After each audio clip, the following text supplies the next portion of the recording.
Hello everyone, ভালনে সকলোৰে so আপোনালোকে যেহেতু জানে যে আমি এডিআৰই গ্ৰেড 4ৰ এটা ৰিভিজন সিৰিজ ডিসকাস কৰি আছো সো আজি আমি এই ৰিভিজন সিৰিজটোৰ একচুয়ালি ইংলিশ গ্ৰামাৰৰ part of speech to discuss কৰিম সো এই পাৰ্ট অফ স্পিচৰ আজি আমি পাৰ্ট 2 ডিসকাস কৰিম সো ইয়াৰ আগতে আমাৰ পাৰ্ট 1 ডিসকাস কৰা হৈ গৈছে সো এতিয়া কথাটো কেনেকুৱা আমি এই ইংলিশ গ্ৰামাৰৰ বহুতখিনি মাৰ্কস একচুয়ালি সুধা যাব ইংলিশ পোৰ্শনখিনি সো কি হয় আমি আগতে পঢ়ি অহা বস্তুবিলাক আকৌ নতুনকৈ পঢ়িবলৈ এটা মোটিভেশ্যন নাপায় সো সেইটো কাৰণে এই গোটেই যিবিলাক মাৰ্ক স্কোৰিং এৰিয়াজ আছে আমি সেইখিনি খুব সহজতে এটা ৰিভিজন প্ৰচেছত আমি ডিসকাস কৰিবৰ কাৰণে এই সিৰিজটো প্ৰস্তুত কৰি উলিয়াইছোঁ যাতে আপোনালোকে ভিডিঅ'টো চালেই আপোনালোকৰ এটা ৰিভিজন হৈ যাব বহুত বেছি ডেপ্থত সোমাবও নালাগে আৰু বহুত বেছি ডেপ্থত কথাও নুসুধে একদম সহজ প্ৰশ্ন আমি পঢ়ি অহা বস্তুবোৰ সচৰাচৰ আমি যিবোৰ ব্যৱহাৰ কৰি থাকোঁ সেইখিনিকে ইয়াত সুধা হ'ব আৰু সেইখিনিকে আমি ইয়াত খুব সংক্ষিপ্তভাৱে ডিসকাস কৰিবলৈ ওলাইছোঁ পাৰ্টস অফ স্পিচ এটা খুবেই ইম্পৰ্টেণ্ট টপিক হয় আপোনালোকে আশা কৰিব পাৰে যে 3টাৰ পৰা 4টা প্ৰশ্ন not only part of speech ইয়াৰ সেন্টেন্স কাৰেকশ্যনটো আপোনালোকৰ বহুত হেল্প হ'ব পাৰে সো সেইখিনি প্ৰস্তুত কৰি লৈছোঁ ইয়াৰ পাৰ্ট 1 টো ডিসকাস কৰা হৈ গ'ল আৰু ইয়াৰ আগতেও আমি ওয়াৰ্ল্ড জিওগ্ৰাফিৰ ওপৰত ডিসকাস কৰা হৈ গৈছে এই গুটেখিনি এটা প্লেলিষ্ট বনাই মই ডেসক্ৰিপচনত দি দিছোঁ আপোনালোকে প্লিজ সেইখিনি ফলো কৰিব আপোনালোকে ফলো কৰিলে গম পাব বহুত কম সময়ত আপোনালোকৰ বহুতখিনি বস্তু একেলগে ৰিভিজন হৈ যাব সো আহকচোন আজি ভিডিঅ'টো ষ্টাৰ্ট কৰোঁ সো অলৰেডি আপোনালোকে যেহেতু জানে যে আমি পাৰ্ট 1ত নাউন প্ৰনাউন এডজেক্টিভ আৰু ভাৰ্বৰ ওপৰত ডিসকাস কৰা হৈ গৈছে প্লেলিষ্টত মই ইয়াৰ ডেসক্ৰিপচনত দি দিছোঁ আপোনালোকে চাই ল'ব পাৰিব পাৰ্ট 1 টো সো আজি আমি ডিসকাস কৰিম এডভাৰ্ব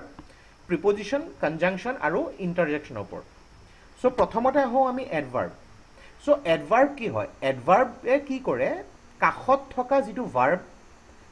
বা এডজেক্টিভ বা বেলেগ এটা এডভাৰ্ব নাইবা গোটেই সেন্টেন্সটোক মডিফাই কৰে আমি যেনেকৈ এডজেক্টিভটো পঢ়িছিলোঁ এডজেক্টিভে নাউন প্ৰনাউন এইবিলাকক মডিফাই কৰে কিন্তু এডভাৰ্ব এটি যেতিয়া বহে নহয় সি সম্পূৰ্ণ লাইনটো বা সম্পূৰ্ণ কাখত তাৰ যিখিনি ভাৰ্ব হওক নাউন হওক এডজেক্টিভ হওক বা এডভাৰ্ব হওক বা গোটেই সেন্টেন্সটোকে মডিফাই কৰি পেলায় চাওক ইয়াত এটা এক্সাম্পল দিছোঁ মই যে হি সিংছটো এটা আপোনাৰ সেন্টেন্স হয় ইয়াত কি হৈছে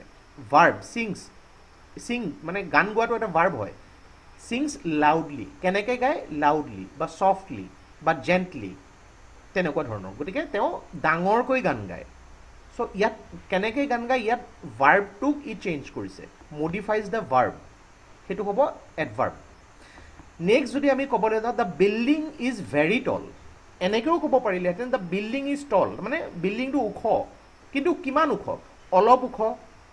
বেছি ওখ নহয় বা বহুত বেছি ওখ সো ভেৰি টলটো ইয়াত কি হৈছে টলটো ইয়াত এডজেক্টিভ হৈছে কিন্তু এই এডজেক্টিভটোকেই মডিফাই কৰিছে এডভাৰ্ব অ'কে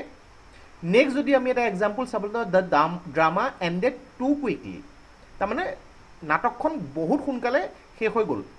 এনেকৈও ক'ব পাৰিলেহেঁতেন যে নাটকখন শেষ হ'ল নাটকখন সোনকালে শেষ হ'ল এইটো এটা এডভাৰ্বে হয় কিন্তু নাটকখন বহুত সোনকালে শেষ হ'ল ইয়াত সোনকালেৰ লগত বহুতো ইয়াত জড়িত হৈ আছে গতিকে ই কি কৰিছে এই টুটোৱে কি কৰিছে এই কুইকলিটো এডভাৰ্ব হয় এইটোকো মডিফাই কৰিছে মানে খুব সোনকালে শেষ হৈ গ'ল নেক্সট যদি আমি ক'বলৈ যাওঁ ফৰ্চুনেটলি আই হেড ব্ৰট এন আমব্ৰেলা যে বৰষুণ দিছে ধৰি লওক ঘপককৈ আপুনি কিন্তু এটা ছাতি লৈ আহিছিলে আপুনিও এনেকৈও ক'ব পাৰিলেহেঁতেন মই এটা ছাতি আনিছিলোঁ কিন্তু ফৰ্চুনেটলি সৌভাগ্যক্ৰমে মই এটা ছাতি আনিছিলোঁ মানে আপুনি নিজে ছাৰপ্ৰাইজ হৈছে যে মোৰ ডিচিশ্যনটো কাৰেক্ট আছিলে হোল সেন্টেন্সটোক ই মডিফাই কৰিছে সো এইবিলাক বস্তু এডভাৰ্ব হয় এতিয়া চাবলৈ গ'লে আপোনালোকে কিতাপত এডভাৰ্বৰ বহুত ধৰণৰ প্ৰকাৰ পাব এবাৰ এনেই চাই ল'লে হৈ গ'ল গোটেই কিতাপখন পঢ়িবলৈ কাৰো মন নাযায় যে টাইমৰ ক্ষেত্ৰতো এডভাৰ্বটো ইউজ হয় যে অলৱেজ প্ৰায় সদায় অফন প্ৰায় ছামটাইমছ নেভাৰ কেতিয়াও নহয় তেনেকৈ ফ্ৰিকুৱেঞ্চি কোনো ক্ষেত্ৰত ফ্ৰিকুৱেঞ্চি কিমান সঘনাই বস্তুটো কৰা হয় অলৱেজটো ইউজ হয় ইউজুৱেলি ইউজ হয় অফন ইউজ হয় ৰেগুলাৰলি ইউজ হয় অকেজনেলি ইউজ হয় মেনাৰ কিবা এটা কাম কেনেকৈ কৰিব লাগে বা কেনেধৰণে কৰিব পাৰি যে আপোনাক যদি কোনোবা কয় কামটো খুব কেয়াৰফুলি কৰিব বা কামটো কৰিবলৈ খুবেই সহজ ইজি কামটো কুইকলি কৰক কামটো শ্ল'লি কৰক এইবিলাক কি হয় মেনাৰ কেনেকৈ কৰা হ'ব এইবিলাকৰ ক্ষেত্ৰত এইবোৰ যিবোৰ শব্দ আছে এইবোৰক এডভাৰ্ব ক'ব ইণ্টাৰগেটিভ ভেৰি ইম্পৰ্টেণ্ট মনত ৰাখিব ৱেৰ ৱেন হোৱাই হোৱাট হাউ এইবিলাক যেতিয়া উঠিব এইবিলাকেও এজ এ এডভাৰ্ব কাম কৰে মানে এই শব্দটো যেতিয়া লগ লাগিব প্ৰশ্নটো এটা বাক্যটো এটা প্ৰশ্ন হৈ যাব ৱেৰ মানে ক'ত আছে ৱেন কেতিয়া হৈছিল বস্তুটো হৈছিল কেতিয়া হৈছিল এই ৱেনটোৱে যিটো বাক্যটোৰ অৰ্থই বদলাই পেলালে সো এটো কি হ'ব এটা এডভাৰ্ব হ'ব দেন কনজাংটিভিটিভ হ'ব আমি পিছলে কনজাংশন পঢ়িম তাত গম পাম অলসো কনসিকুৱেন্টলি আদাৰৱাইজ মোৰ ওভাৰ এইবিলাকো কি হৈ যায় এডভাৰ্ব হিচাপে কাম কৰে প্লেস হিচাপত কোনোবা জেগাৰ কাৰণে যদি এভৰিৱেৰ হিয়াৰ এনিৱেৰ এনি প্লেস সামৱেৰ এইবিলাকো এজ এ এডভাৰ্ব দেন ডিগ্ৰী ক্ষেত্ৰত আমি ক'বলৈ যাওঁ এক্সট্ৰিমলি মোষ্টলি ভেৰি স্লাইটলি মানে কিমান বেছি হাইলি এইবিলাক বস্তু এজ এ এডভাৰ্ব সো এবাৰ আপোনালোকে ভিডিঅ'টো পজ কৰি শব্দখিনি যদি পঢ়ি চাই আপোনালোকে গম পাব যে কোনটো শব্দ এজ এ এডভাৰ্ব হিচাপে ইউজ হৈ আছে আৰু সেই ইউজ হ'লে শব্দটো কেনেকৈ চেঞ্জ হৈ যায় নেক্সট আমি ডিসকাস কৰিম প্ৰিপজিশন সো প্ৰিপজিশন মানে কি প্ৰিপজিশন এটা ওয়াৰ্ড হ'ব পাৰে বা এটা ফ্ৰেজ হ'ব পাৰে ফ্ৰেজ মানে দুই তিনিটা ওয়াৰ্ডৰ এটা সমষ্টি হ'ব পাৰে যিটো নাউন বা প্ৰনাউনৰ আগত বহে কেতিয়া বহে যেতিয়া কোনো এটা ঠাই দেখাব লগা হয় কোনো এটা সময় দেখুৱাবলগীয়া হয় বা ডাইৰেকশ্যন দেখাবলগীয়া হয় এটা কথাটো কেনেকুৱা এই বস্তুটো আমি ডেফিনেশ্যন একেবাৰে সহজ ভাষাত দিলেও যেতিয়ালৈকে আমি নিজে হাতে কামে সেই বস্তুটো এক্সাম্পল লৈ পেলাই নাচাওঁ আমি বুজিবলৈ দিগদাৰ হয় the position কেনেকৈ দেখাব স্থান কেনেকৈ দেখাব the book is on the table কিতাপখন টেবুলৰ ওপৰত আছে মানে টেবুলৰ লগত লাগি আছে তেতিয়া ইয়াত অন বহিব আৰু আফটাৰ প্ৰিপজিশনৰ পিছত জেনেৰেলি কি হয় নাউন হয় pronoun হয় আৰু ভাৰ্বৰ লগত যদি ing লাগি আছে ভাৰ্ব মানে যিকোনো ক্ৰিয়াৰ লগত যদি ing লাগি আছে হেতুক আমি জিৰান বুলি কম যে he insisted on going home ইয়াত অনটো কি হয় প্ৰিপজিশন হয় কিন্তু ভাৰ্বৰ লগত যদি ing লাগি গৈছে হেতু এজ এ জিৰান কাম কৰিব চাওক ইয়াত এটা কথা ক প্ৰিপজিশন এটা বহুত ডাঙৰ চেপ্টাৰ হয় যিটো আপোনালোকৰ এক্সামত সুধিব আপুনি নিশ্চিন্ত থাকক সো ইয়াৰ পিছৰ যিটো চেপ্টাৰ আমি প্ৰিপজিশনৰ ওপৰত ডিটেইলছত ডিসকাস কৰিম ইয়াত এটা পাৰ্টছ অফ স্পিচৰ এটা পাৰ্ট হয় হেতু কাৰণে এটা আমি আভাস দিলো কিন্তু প্ৰিপজিশন খুব ডিটেইলছত পঢ়িবলগীয়া হয় আমি ইয়াৰ পিছৰ চেপ্টাৰটো প্ৰিপজিশন ভালকৈ ডিসকাস কৰিম তো নেক্সট আহো কনজাংশন তো কনজাংশনে কি কৰে এটা লাইন বা দুটা লাইন সেই দুটা লাইন গিটা জড়িত কৰি পেলাই বা দুটা ওয়াৰ্ডৰ মিনিং জড়িত কৰি পেলাই জড়িত কৰাৰ যিটো প্ৰসেস যিটো সিস্টেম যিটো টুল হয় হেতু কোৱা হয় কনজাংশন জেনাৰেলি কি হয় আটাইতকৈ বেছি কনজাংশন ইউজ হয় এন্ড ইউজ হয় অৰ ইউজ হয় বা বাট ইউজ হয় এটা এনেকুৱা ধৰণৰ he is intelligent but lazy তেওঁ ইন্টেলিজেন্ট মানে চোকা হয় কিন্তু তেওঁ এলেহুৱা হয় কিন্তু এই কিন্তুটো কি হ'ব এটা এন্ড ইয়াত কনজাংশন হ'ব what did you like to have tea or coffee ইয়াত অৰটো কি হ'ব সুধা হৈছে অৰ মানে দুটা শব্দক জড়িত কৰিছে অৰেৰে and he likes to sing and she enjoys dancing ইয়াত এণ্ডটো কি হ'ব এটা কনজাংশন হ'ব সো এই বস্তুকিটা যদি আপোনালোকে বুজি যায় আইডেন্টিফাই কৰিবলৈ খুব ইজি হয় কেতিয়াবা কি হয় কনজাংশনটো আইডেন্টিফাই কৰিবলগীয়া খুব সহজ প্ৰশ্নটা আপোনালোকক সুধি দিব পাৰে সো কিছুমান এক্সাম্পল যদি আপোনালোকে চাই যে কোঅৰ্ডিনেটিং কনজাংশন ইয়াৰ এটা মানে মনত ৰাখিবলৈ ফেন বয় হিচাপে মনত ৰখা হয় ফেন বয় এফ মানে ফৰত ইউজ হয় ফৰটো এজ এ প্ৰিপজিশনো থাকে বাট ফৰটো এজ এ কনজাংশনো ইউজ হয় N conjunction and nor be but o or why yet then aru kisuman conjunction thake both and whether or not only but also either or neither nor ebilak ami school ot pohi ahisu but pahori joa dai use na thake aru ki hoy ako notun ke grammar kita phone ulia bole pohi bole bor amoni lage so ei video tu actually enokake kora hoise je apne sadharan bhabe video tu jodi saiu jay noy monot thaki deba aru jodi revise koribo lage video tu sale hoy gol এনেকুৱাকে প্ৰস্তুত কৰা হৈছে যে আপোনালোকৰ যিকিটা marks লাগে সেই marks যেটা খুব সহজতে আপোনালোকৰ স্কোৰ কৰিব পাৰে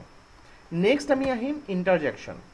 সো ইন্টাৰজেকশন কেতিয়া ইউজ হয় যে ইন্টাৰজেকশন এটা ওয়াৰ্ড হিচাপে ইউজ হ'ব পাৰে বা ফ্ৰেজ মানে দুটা বা তিনটা ওয়াৰ্ড মানে এটা সিঙ্গল ওয়াৰ্ড তেতিয়া কি হয় সেই লাইনটোৱে সাৰপ্ৰাইজটো দেখুৱায় যে আচৰিত হ'ল পেইন দেখুৱাইছে দুখ পাইছে প্লেজাৰ ফুৰ্তি পাইছে এনেকুৱা ধৰণৰ ইমোশনবোৰ যেটা দেখাবৰ কাৰণে শব্দ বা ফ্ৰেজ ইউজ হয় সেইবিলাকক আমি কম ইন্টাৰজেকশন এটা কি হয় শৰ্ট ইন্টাৰজেকশন যদি থাকে সেন্টেন্সৰ আৰম্ভণিতে হেতু এটা তাৰ পিছত এটা কমা লাগিব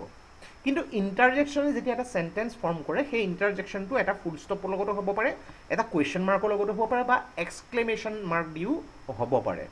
ইয়াত কেটামান এক্সাম্পল দিছো সহজতে বুজি পাব আপুনি সচৰাচৰ প্ৰযোজ্য যিকিটা ইন্টাৰজেকশন এলাস কেতিয়া ইউজ হয় দুখ বা দয়াৰ ক্ষেত্ৰত alas that was so unfortunate এটো খুব আনফৰচুনেট আছিল এলাস ইয়াত দেখিছে এটা এক্সক্লেমেশন ইউজ হৈছে এইটো কেতিয়া ইউজ হয় ৰিয়েলাইজেশ্যন অৰ ছাৰপ্ৰাইজ আচৰিত হ'ল মানুহজন দেন ডিয়াৰ আমি সচৰাচৰ ইউজ কৰোঁ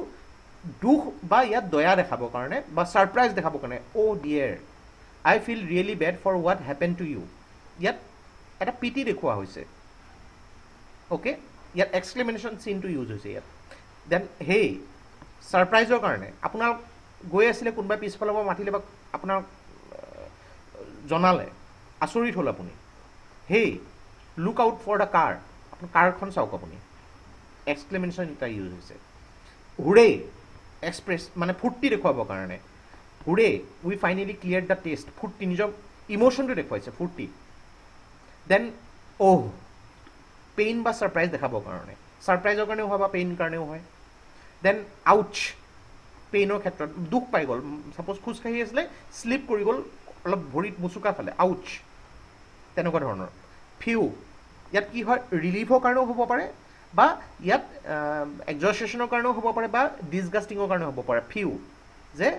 it was N extremely long presentation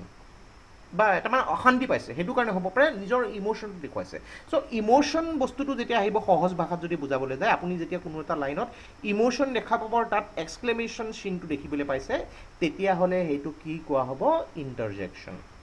চ' আমাৰ পাৰ্টছ অফ স্পীচ এই যিটো চেপ্টাৰটো ইয়াতেই শেষ হৈছে আমি খুব সহজতে ডিছকাছ কৰিবলৈ চেষ্টা কৰিলোঁ চাওক এইখিনি যদি আপুনি কিতাপত যদি ভাল কিতাপ ৰেন এণ্ড মাৰ্টিন বা আপোনালোকে যদি বোলে এছ পি বাক্সি এইবিলাক পঢ়িবলৈ যে সময় লাগি যাব আৰু কি হ'ব টাইম বহুত খৰচ হৈ যায় চ' এই ভিডিঅ'টোতে গোটেইখিনি বস্তু দি দিছোঁ যাতে যেনেকুৱা ধৰণৰ প্ৰশ্নই নাহক আপোনালোকক আইডেণ্টিফাই কৰিবলৈও সোধক নাইবা আপোনালোকক যদি চেণ্টেন্স কাৰেকশ্যনৰ ক্ষেত্ৰতো যথেষ্ট হেল্প হয় বেলেগে বেলেগে চাই থাকিব নালাগে কিন্তু কি হয় এইটো ইগন'ৰ কৰিলে অকণমান দিগদাৰ এটা হয় যে মই চাই নগ'লোঁ খুব সহজতে খুব কম সময়ত আমি গোটেইখিনি বস্তু কভাৰ কৰাকৈ এইখিনি চেষ্টা কৰিছোঁ যাতে আপোনালোকৰ সুবিধা হয় নেক্সট আমি যিটো ক্লাছ ইয়াৰ ওপৰত ডিছকাছ কৰিম প্ৰিপজিশ্যনৰ ওপৰত ডিছকাছ কৰিম চ'